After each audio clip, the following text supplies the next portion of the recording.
You're listening to Flip Empire, the show committed to helping real estate entrepreneurs who want to build their empire without sacrificing their life.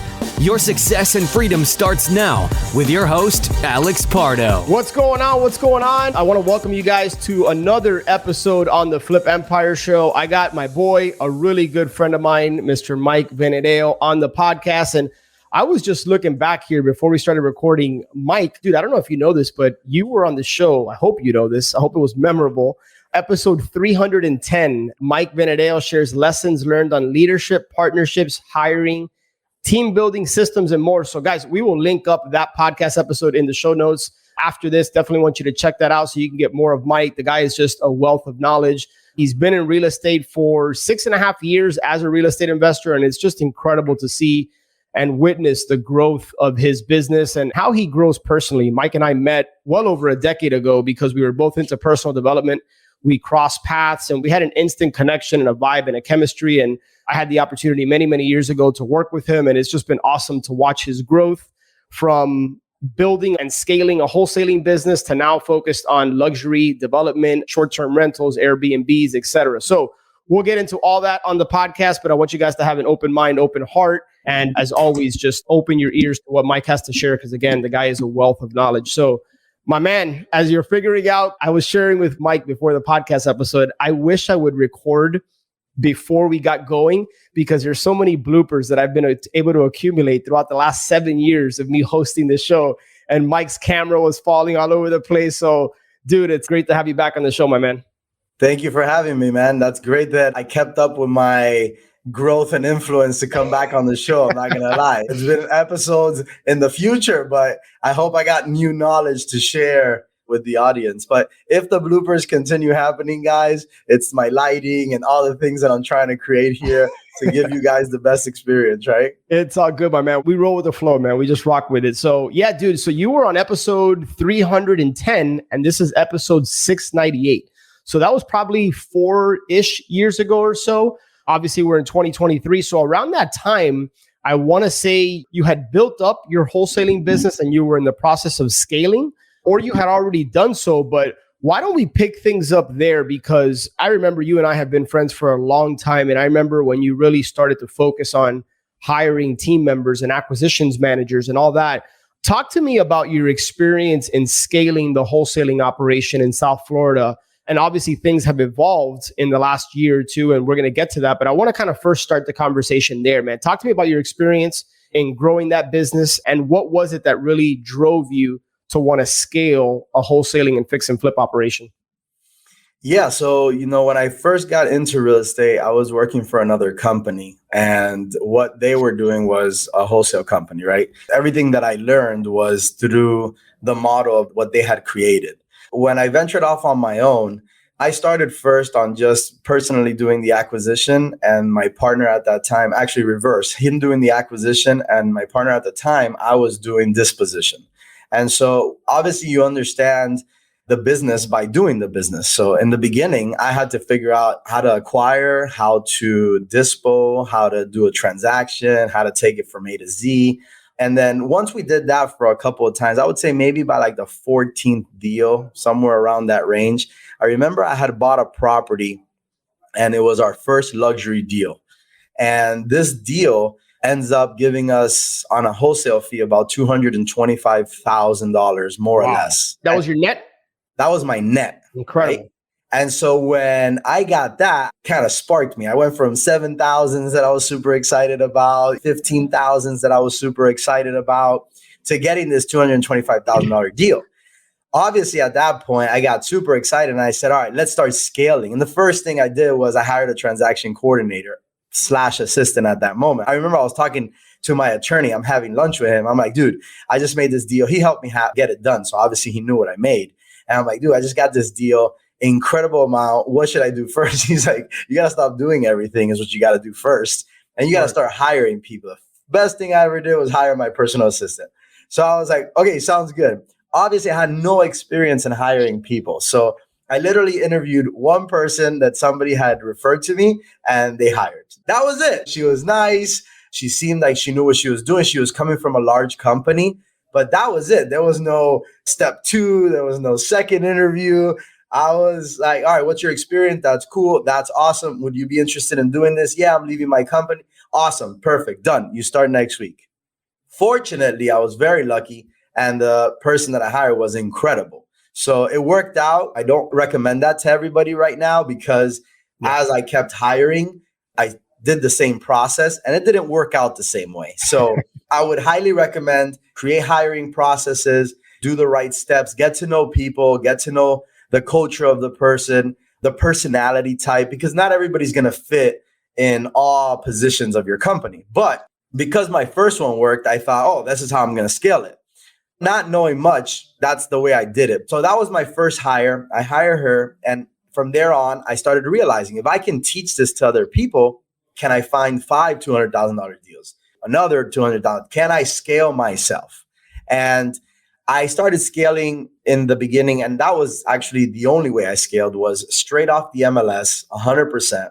And because I had gone to so many Tony Robbins events and I had gone to so many mindset events, I led my whole company on energy, right? It was 100% energy. I was the first one in the office. I would give everybody a presentation in the morning. I would hype everybody up. I would get everybody excited. And then I would get everybody on the phone. And it was great. And I was at the office the whole day. I would communicate with everybody. So I literally built my whole company off energy and motivation, which is crazy because I look back now and it's a whole different way to build things. I look back now and there's a lot of other steps that you got to put, but it worked for me at the time. Market was extremely hot. There's a lot of inventory on the MLS and the growth was able to happen. I want to pause and just recognize you publicly on the show because from the day that I met you, you've always been super ambitious, go-getter, like type A personality. And I think there's something to be learned from that short story that you just shared of how you got started scaling the business. You're a ready, fire, aim type of guy, right? Like you just talked about like hiring your assistant, having no hiring process. Like you just interviewed somebody, you're hired, you're done. And it worked out for you. Great. And I'm sure there's stories. And if we had more time, we'll get into things where maybe that didn't serve you, right? But guys, I think there's something to be learned from what Mike just shared in that when you want to do something, like fail forward, right? Like just do it. And you're going to learn so much more, in my opinion, in my experience, from the action that you take in doing something than by always trying to have everything figured out and the stars aligned. Because I'm here to tell you, to burst your bubble, it's not going to happen. Like it's never the right time to do something that makes you feel uncomfortable. And often that means you should be doing it. So I don't know if you have anything to add to that, man, but I just wanted to like acknowledge you, dude, because you've always been someone that you set your sight on a goal, you know what you want, and you don't have everything figured out, but that doesn't stop you from actually doing something. Yeah. So right now, first off, thank you for it because I appreciate coming from a person like you. But the second thing I'll share about that is, in a weird way, my whole entire growth in business has been the same way. I don't recommend it to everybody because there's a certain pressure and a certain grit of mentality that you have to have. And as you get older, I would say, it's probably not the best way to get things done. When I got in, I was younger. I had a little bit more. I had no children. That was another thing that also didn't exist at the moment. So funny how that'll change things for you, right? Oh, that'll change things really fast. So pressure and problems and issues, it was almost like a fire for me. And I loved being in that fire. Today, it's a little different. I want to do things more thought out. I want to look at it. I want to calculate it. I want to see what's going to actually benefit me and not. I still love creating problems and finding the solutions because I think that's where growth really happens. If you are too protective or are you too worried or you're too fearful, most of the time you're not going to take it to that next level, right? Because you're only going to know what's inside of your comfort zone. And in the comfort zone, honestly, if you were not successful in your comfort zone, you're not going to be successful in it as well, right? Unless you get out of that comfort zone, you're going to stay stuck at the same level. So that fear cannot exist. But when I got into the development side, I kind of went in with the same mentality. And there is a different space. The problem is a lot bigger. The financials are a lot more invested. The worrying becomes a lot more aggressive. So I've had to learn, unfortunately, the hard way that aim, fire, or what is it? Yeah, a ready, fire, aim. Right. I'm more fire and then aim. And then I'm like, oh shit, I got to get ready. Right. I reversed the whole process.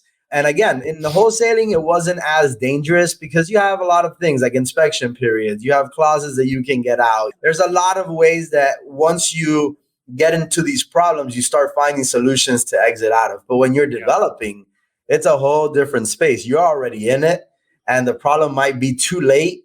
And I've had to learn this last year and a half a lot. But again, in a weird way, getting myself into these problems, I feel is going to accelerate my growth because finding the solution, I've met so many good people. I've had to do things that 10-year-old developers probably haven't had to do. Right. So I've met people, I've learned abilities to move things quicker because of the issues that I got myself into. Right. I hear you, man. Dude, there's so many questions I have for you and so many things I want to unpack. And I want to start here. Many years ago, a friend of mine who's a pretty big thought leader and influencer in the space said something along the lines of most entrepreneurs are too busy putting out fires, but what they don't realize is that they're the arsonist, right? Meaning that like us as entrepreneurs are the ones that are like messing shit up, right? Like we're the ones that are causing problems. And you referenced that. Do you feel like when you kind of look back at your experience, do you feel like you're the one in your own business, like creating problems and wrecking things because you're so solutions oriented? Or are you referring to the fact that just in business, problems are going to arise and then at that point you aim to solve these problems? Like, do you think you're the arsonist to a certain degree? Or are you referring to problems that just like naturally happen in the course of business?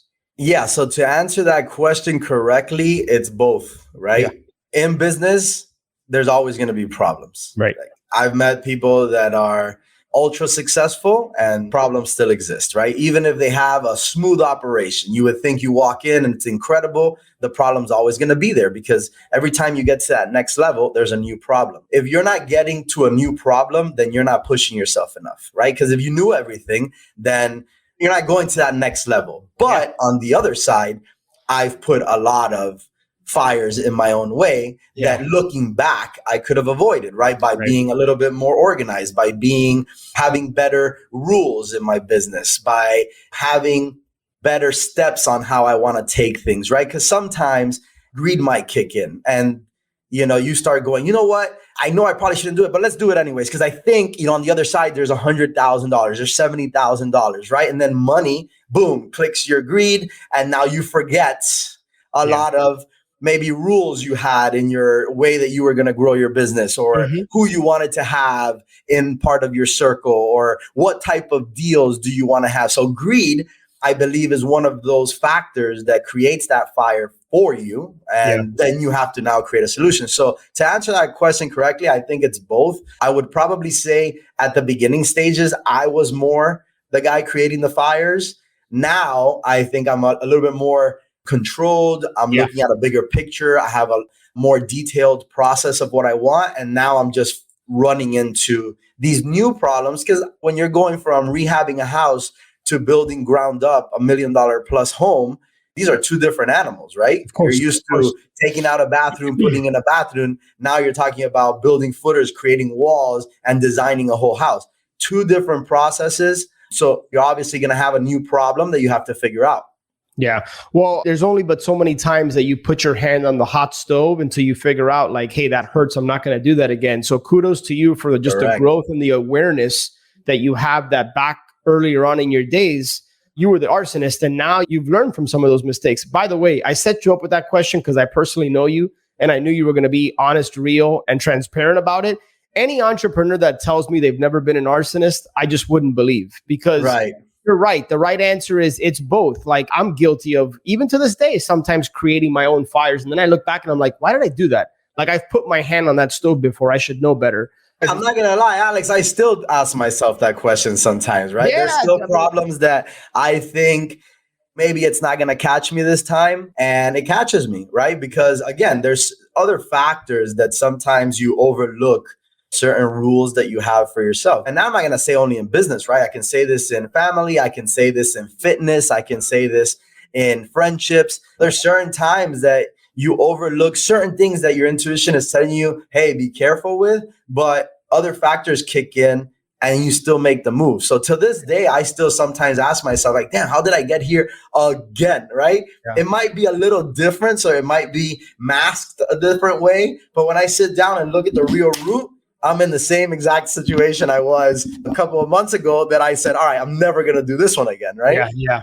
Guys, that's why it's so important. To previous episode, not so long ago, I talked about Monday morning quarterbacking. In the NFL and football, there's something called the Monday morning quarterback. You go back into the film room the day after the game and you analyze what went well, what didn't, what can I learn, right? Like you study the film. As entrepreneurs, there's value in doing that. There's value at looking at your past experiences and saying like, damn, I messed up there. I screwed up there. Or this is what I did well. Or what can I do different? So that there's value in going back and then having these types of conversations that Mike and I are having now on the podcast, and surrounding yourself with the right people in different mastermind communities, being very open about the challenges and having people pour into you. There's so much value in that, guys. Well, dude, I want to start to transition now. If I remember correctly from what you shared with me back in the day, and I might have this wrong, so correct me if this is not the case, but with that company, you were doing 10, 15 deals a month-ish at certain points, right? 6-figure profits. What happened that you're no longer running and operating that type of business? Yeah, so we got to the point where we had about 15 employees between transaction coordinator, disposition, acquisition. So we had a fairly big team. And I'm going to be honest with you, there was a couple of things that happened, right? First off there was a certain dynamic that started getting created in the company through some people that I had chosen to kind of bring in. And that was probably the first phase, right? The first phase was there was a certain dynamic that I had originally created where it was more of a family, we're friends, we're building together.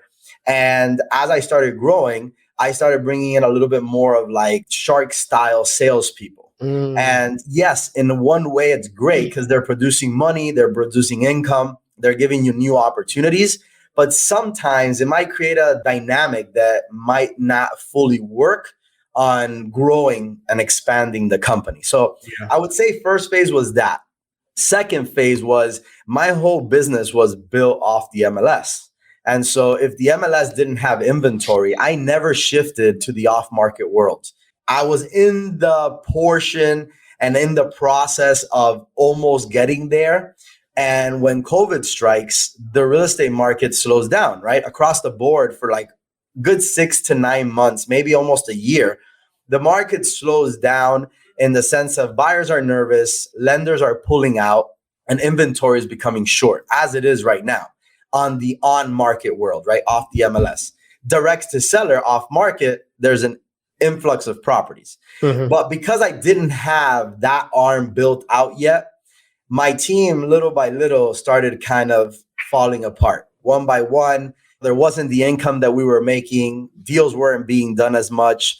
I was buying more because I realized that the market slowed down. So I started buying personally in order to either rehab. And then organically, I fell into this development world.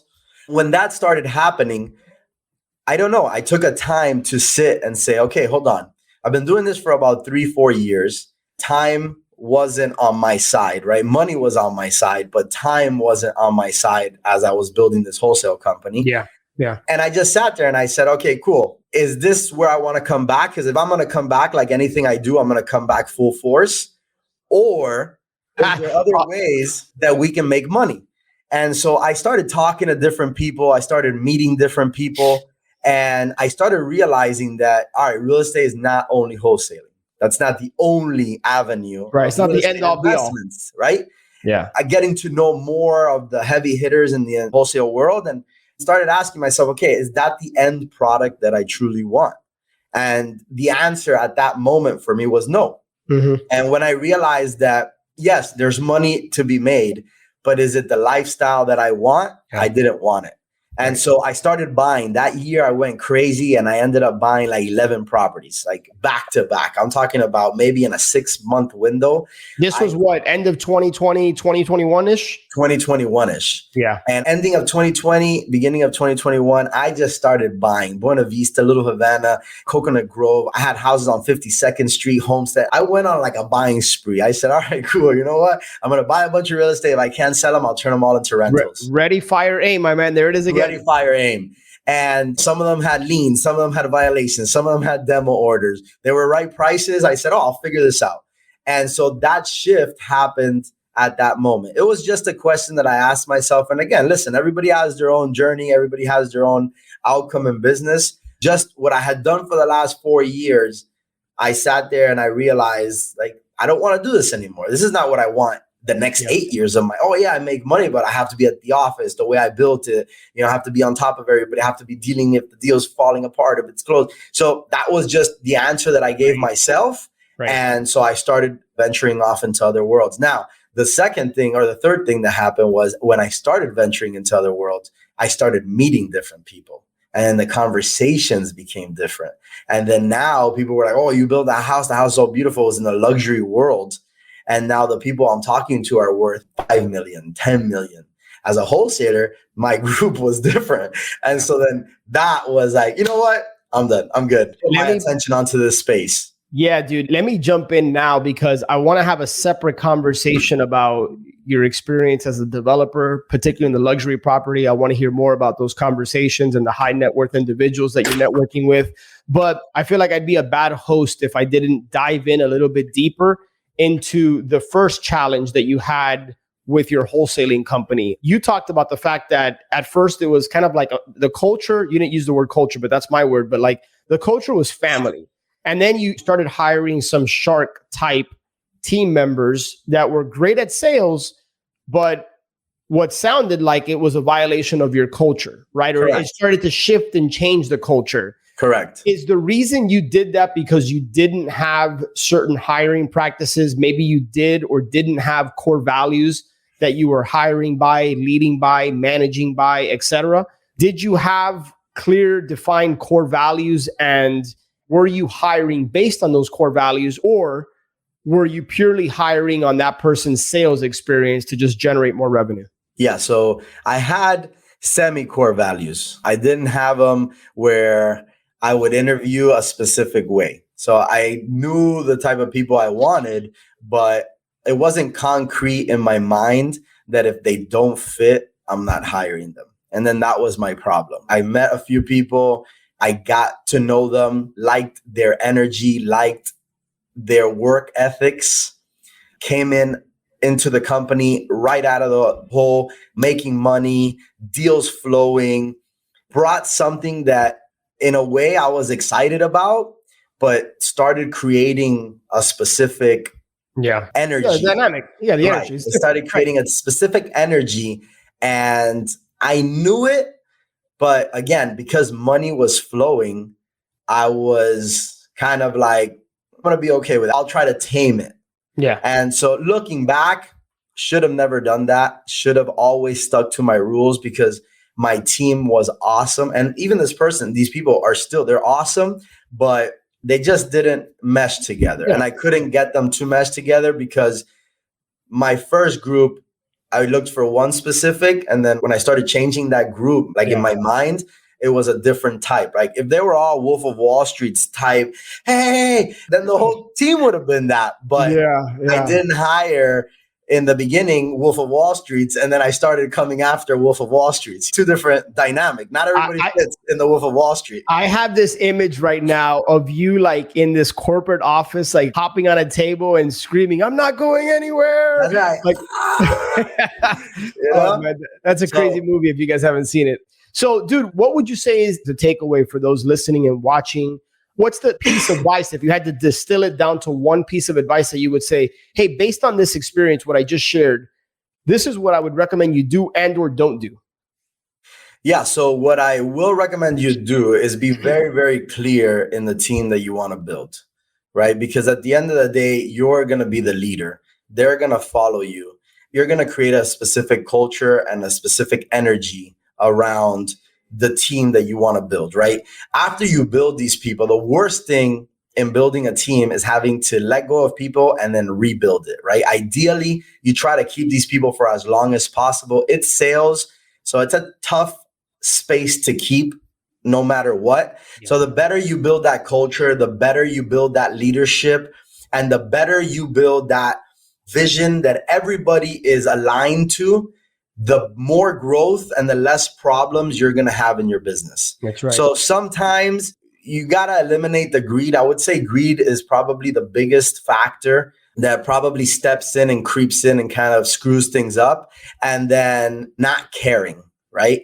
Because sometimes you're building these teams because, I just want to make money. I just want to sell more real estate. I want to do this. Right. But you got to truly care about, am I taking this core group that's going to back me up and I'm going to make their lives better? Am I really going to spill my energy into this person for their life to be better? It's not all about me. It can't be all about me, because people will sense that sooner or later and they're going to leave your company, right? Whether they're salary paid or they're commission based, they're going to sense it. And if they get a better opportunity, they're going to jump and it's gone. That's it. It's over. They might stay as long as that next opportunity doesn't arrive.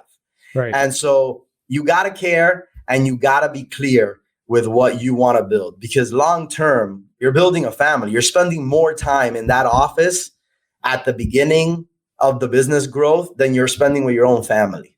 So be very specific with who you want to have in your space constantly. I'm not going to call them rotten apples, but don't let those different styles to pop in, because the bad energy will move a lot faster than the good energy that you're creating. Whether you realize it or not, there's a culture in your company. I don't care if you're a one man or one woman show, or if you have a team of 15, 20 people, there's a culture that exists within your business.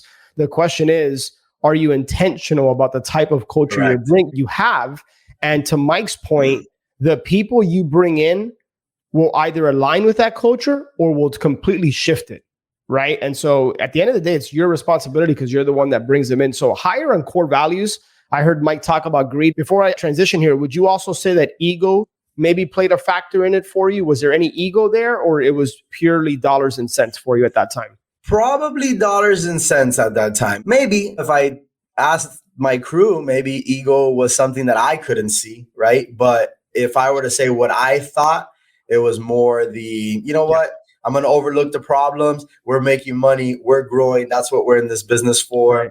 And long term, obviously it didn't work out. So I can tell you not the process to take, right? Yeah. Dude, what my experience, man, and I think you'll agree with me, people can make money in a lot of different places. So you might attract someone because of the opportunity. They might be attracted to you in your business because of the opportunity to make money. But I can tell you firsthand, they will stay because of how you treat them and the culture that exists within your business. So you were speaking my language when you started talking about the fact that you got to care. You got to lead with your heart. And I truly believe that. So, man, as we start to kind of wind down here in the show, I want to talk about luxury, because your first big 200K plus pop was on a luxury property, I think I heard you say. And then you decided to jump. You started buying a bunch of properties in 2021. When I think of a luxury new build in today's market, I don't want to say that scares me, but that kind of scares me a little bit. Right? Like, I see a lot of potential risks there. Just yesterday, I was on your Instagram and I saw your story of this, what is it, an 18 unit building, Mike? 20. A 20 unit building, which you have completely remodeled. I mean, I think it's been a full gut rehab for you, right? It looks beautiful. Like, by the way, the work that Mike does, guys, I know I've been in this business, 17, 18 years, whatever it is. And I know a ton of fix and flippers and rehabbers. When my wife and I bought the home that we live in now, I went to Mike to see if he can help me handle the rehab. So all the people I could have gone to, Mike was like one of the top at the list, because I know him, I trust him, the relationship we have, and because he puts out quality work. So talk to me, man, about why you decided to get into luxury new builds. And the second part of that question is there any concern about any potential uncertainty in the market, rising interest rates, supply and demand? Like, is there any part of the market that concerns you when it comes to luxury new builds and developments? Yeah. So how I fell into the luxury space was, I would probably say it happened almost by mistake. It wasn't even something that I had personally designed. And the way it worked out was the first deal that I had purchased, I purchased in an area called Buena Vista, which is an area here in Miami. It's an up and coming area. And I knew a specific investor that was remodeling and rebuilding in that area. So I knew two people. I knew one guy would tell me, nope, I'm only going to buy it from you. And then I knew another guy that I was like, I think I can partner with this guy. So I've always loved the development side and the interior design side, right? So I'm the guy that's like always looking at Pinterest and looking at high-end designs. And I'm always looking at, if you look at my IG, it's a lot of these high-end homes and all these things I've always wanted to do. But same as what you just said, I had like a fear, and I'm not going to lie to you, the fear is still there for a certain amount of money, which I'm stepping myself out of by just saying, you know what, I'm just going to buy it there and I'll deal with it later, right? I'm going to shoot and then I'll ready, fire, aim. I'll get ready and then I'll aim, right? Because I went from 300 to 500 to $1 million to now I'm building a $5.4 million home to now I'm searching at like, how do I buy a property at 2.5 that I can sell at 9, right? I'm not saying that the fear is not there. But the moment you do that one bigger one and it went well, you go, okay, cool. If that one went well, there's another one that can go well. And that's kind of how it went in. So, you know, I partner with this guy and together we start designing these luxury homes, right? He had one arm of it. I had another arm of it. Together, we start putting our ideas together and we sell these homes and we're breaking the records. So every time we would put a house in the market, we were like over like $100,000. Obviously, we had COVID timing backing us up. So that was a little bit of a booster on confidence. For sure. But even the houses that we had 2 houses on the market at the exact same time, we're selling for 70 grand over. They're semi as nice as ours. And so we realized, dude, we have something good going on here. Let me ask you really quick. Don't lose your train of thought, but what do you attribute that to? Were you just putting out a better, higher quality product and finished product in rehab? Or was it your marketing? Like, what do you attribute you guys getting the premium relative to? So I would attribute that to the details. Okay. So when we were competing to a rehabber that got into the luxury space, and we were a luxury space in a luxury space. So what do I mean by that? When you look at luxury homes, you see the detail in stuff, right? The AC vents are different. The finishes are better. The kitchens are more quality. When you see a rehabber trying to get into the luxury space, they almost come in with that rehab mentality, right? Cheap, trying to go as affordable, but they want to sell at the highest price. So there's like this middle ground that they're trying to get in, but they haven't figured it out, right? So we were getting designs of a $5 million home and saying, how do we put this on a $1.2 million house? Cheaper cost, obviously, but where somebody walks in and get the feeling of a $5 million home, right? Yeah. We're not giving you the $5 million home, but hey, look at the way that they did that kitchen. Look at the way that they finished that floor. Yeah. Can we find that floor at a fair price and bring it to this house? It might not be the same floor because that might be imported from Italy or something, but we can find the mimic of it and then give the feeling of it. So when the $1.4 million buyer walks in, says, wow, this is it. I want it and I'll pay you more money. So I had to learn that because I was coming from the remodel a house in Miami Gardens. You're not really focusing on detail here. You're trying to get in and out, get done, make the most money. Put it on the market, Correct. So I had to also adjust. And like I said, my partner brought a lot to me and then I brought a lot to him. And so once I started doing these type of houses, then I started meeting different people. The clients were different. The people I was talking to was different. So that also created another, and that was something that I was interested in, has nothing to do with the business, but it was something that triggered in me, like, man, I want to grow more into the space, right? Because if they say that you are the 5 closest friends of your life, the average of the 5 average, right, of your 5 closest friends of your life, then I started asking myself, man, if this was my circle, which is starting to be created within the last year and a half, then if I'm the average of these 5 guys, my dad used to tell me this all the time, right? He used to tell me in Spanish, dime con quien tú andas y te diré quién tú eres, right? And I used to be like, what's this old man saying, man? He doesn't even know. Then I hear it in seminar. Huh? He's right. He was right. He was super right. I wish I would have listened, not been such a rebellious individual, but I'm starting to understand that now. And so because I was in that space, I was like, wow, look at the clients I'm meeting. Look at the way they look at buying. Look at what they're doing. Look what they do for businesses. And so that was like a caveat to getting more into the luxury space. Yeah. So the way we got out of the fear was, again, I think COVID played a big role in what was happening. When COVID hit, Miami hit the market, right? It hit the map. It had never hit the map the way that Florida in general has hit the map today. And when it hit the map, we had so many exit strategies. We said we can either sell it, we can turn it into a luxury short-term rental, we can rent it as a high-end furnished product. Like, I had so many exits that I had looked into that I was fearless at that moment. Because I said, if I don't sell it, I can cash flow 5 figures a month on it. 5 figures a month on it, I can rent it to a high-end person that'll pay me 5 figures a month for it because of the finishes and the way we're leaving these. So I was like, there's no losing here. And of course, when I was buying really cheap in the sense of older homes, demoing and building, my equity was through the roof. I've been able to burr every single one of my new constructions and be zero money into the deals today. Yeah. Now, one of the things I want to be more mindful of as a host is you and I both know what the burr strategy is, but for somebody that maybe is listening that didn't catch what you just quite said, explain in just a minute or less, like, what is the burr method or the burr strategy? Yeah, so the burr method is a genius invention of letters to create a model, which is buy, rehab, rent, refi, or buy, rehab, refi, rent, repeat. And so what you're trying to do in this strategy is buy a property, if possible, if it's a rehab, right? If it's possible, buy it at about 50%.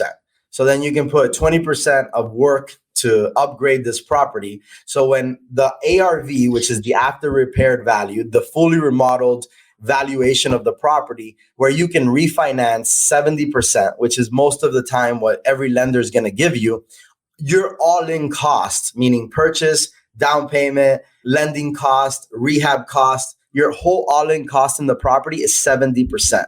Right. So at that point, when you do that refinance at the final product, you're taking out 100% of your money. So now you own a brand new remodeled home or a brand new constructed home at $0 out of your pocket because you recovered everything that you had in this deal. And now you're cash flowing practically infinity profits. Yeah, just make sure, obviously, you factor in whatever the interest rate is at the time, or even factor in if it goes higher. Make sure that you can service the debt and that you're not putting yourself in a tight spot, obviously. So correct. Yeah, if you're going to refinance it, look at what your mortgage payment is, what your taxes are, what your insurance, what your cost is, and then look at your rent. Because we're doing short-term rentals, it obviously, I would say 4X's the average rent. And so that is like rental on steroids. And that's made all the deals flow very nicely. Yeah. Dude, what I pulled out of what you just shared is preparation breeds confidence and destroys fear. And that kind of just came to mind. And what I mean by preparation breeds confidence is you said you were fearless because you had all these different exit strategies that you had thought through. Correct. Right? Like you could short-term rental, you could sell, you could do, like you had all these different things. So you thought through the exit before you even got into the deal. And that's such a valuable lesson for people listening. And maybe that's part of the reason that you might still have a little bit of fear about the uncertainty of the market, but you're still moving forward because you have multiple exits on these different properties, right? So talk a little bit about the importance of just what having multiple exits does, particularly as it relates to this market, that interest rates might be rising, might be falling. Like there's just, again, there's that uncertainty that people have about this market. Yeah. So because I have the wholesale background and I have the deal finding mentality, that helped me a lot when it came to buying properties. So not everybody is going to have the exact same deal finding mentality that I have. So sometimes you look at a deal and you think, oh, that's a semi-good deal, so I'm going to take it. My mindset was there's enough inventory for all of us to eat as investors. Yeah. So cherry pick the ones that really make sense. I don't want to blow up, right? That's not anything that I want to happen in my real estate career. So how do I protect myself is by being in this strategy where when I refinance, I'm refinancing at a 70, 68, 72%. Why? Because if I believe that this market's going to correct, which I don't think Florida, Miami, long-term will ever correct itself to 10-year prices ever, right? That's my belief. I think to myself, don't try to buy everything. I'm not that type of fund.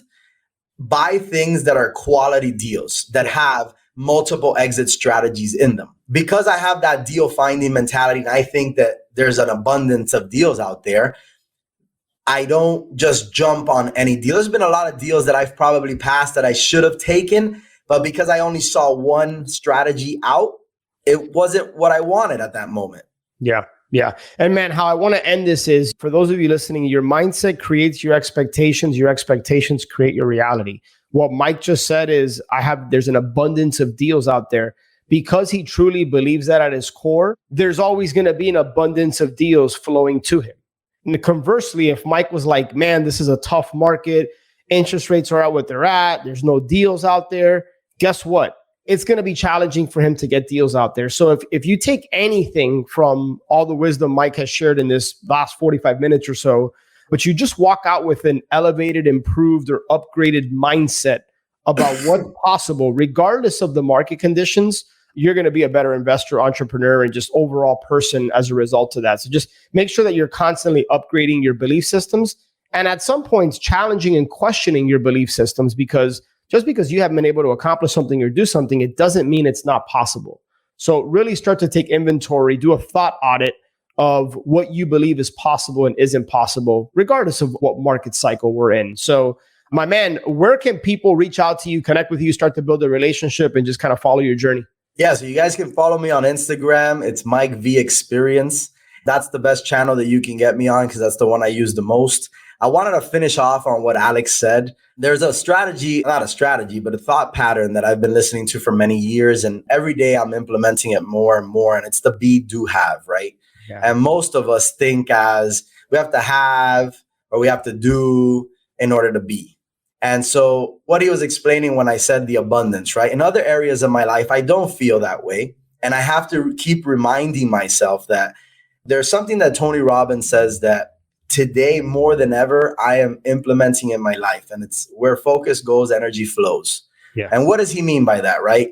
Where your attention is going, where your awareness is going, somehow the world, right? And it's not somehow, there's an actual mental thing that happens that will attract it to you, right? Yeah. And so if you're thinking that you're scared, use that as a trigger to remind you that, hey, this is the time for me to shift the thought, right? Because instead of saying, oh, I'm scared or I'm worried or I'm depressed or I'm bitter or whatever, try to become aware of that moment when it's happening, to be like, oh, thank you for reminding me, brain, that's doing its own thing at this moment, right? It has its own programming that I did many, many years ago. Thank you for reminding me that this is what I'm thinking, and let me alter it. You can use words like cancel. You can use words like do something funny, hit yourself in the face so you can break the pattern, whatever you want to do. I don't know what you want to do. You can create something.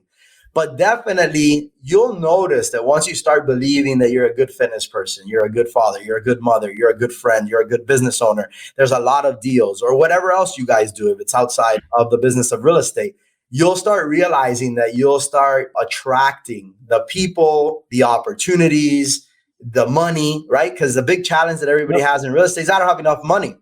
Right. There's a lot of money out there that's saying I don't have enough deals. So you guys can become best friends and create a beautiful relationship, but you have to start working internally in order to create that external. And like I said, guys, I don't have this in all areas of my life, but today more than ever, as I became a dad recently of 2 beautiful daughters, and my life started shifting in that way. My business got a little crazier because I got into developments. I had to really start noticing like, oh shit, there's a lot of things that I'm limiting myself with, and I'm probably causing more problems around me because of those thoughts. Yeah. And so I'm digging into that mental growth, because no matter how hard you think something is, if you shift it inside, it will get easier. Yeah, and man. So, yeah. Your external world is created by your internal world. Yeah, so it's a result of your internal world. Like the external world and your external thoughts are like a movie screen of what you're going through internally, right? So if you think that that's, oh man, why is this happening to me? Don't look at it externally. Say, all right, cool. What am I doing here that's 100. Creating that? Like, the outside show is already happening. And that's a program probably when you were 9 years old. Like, you're not going to get to that outside show right now. But if you start internally shifting the movie screen, then outside you start going, wow, look at this new person I brought into my life. Look at this opportunity I brought. Look at this friend I bought. Look at this chance that somebody gave me. And so right now, more than ever, I'm implementing that. Thank you for like putting it out there, Alex, because I truthfully believe like that's the difference between the elite and the average and the zombies. Yeah, bro. I co-sign in every last word you just said, man. And I think that's a perfect way to wrap this one up, dude. I really appreciate you for hopping back on here 4+ years later, whatever it's been. Again, it's been really cool, my man, as a friend to just kind of watch your growth and evolution. And I admire that ready, fire, aim approach and mindset that you kind of bring to business and different areas of your life. And you've modified it and you're learning from certain times when that can maybe kind of go south on you. But I admire just the tenacity that you bring, I guess is what I'm trying to share. So guys, reach out to Mike on Instagram at Mike V Experience. I just so appreciate you for supporting the show. Not possible for me to be doing this 7+ years without your support, without those of you who subscribe, leave a review in Apple Podcasts, or just share the content with friends or people that you think could benefit from this. So